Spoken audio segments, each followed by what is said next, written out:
Ever wondered what happens behind the scenes to protect you when you use Klarna? In this video, I'll explain the technology and processes that make Klarna a safe platform. Welcome back to Guide with Samuel. Klarna's safety isn't magic, it's built on a foundation of banking regulations, technology, and smart practices. As a licensed bank, Klarna must keep customer funds segregated from its operational funds. This means your money is protected even if the company itself faced financial issues.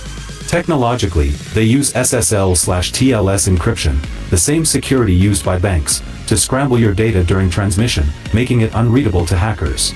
Their sophisticated algorithm performs a soft credit check to assess risk without impacting your credit score, and they continuously monitor for fraudulent spending patterns.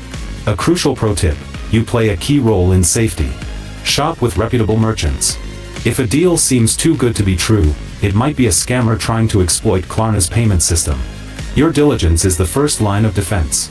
And just like that, you understand the pillars of security that support your shopping. Knowing how Klarna works safely gives you peace of mind with every purchase. Did you know Klarna was a licensed bank before this video?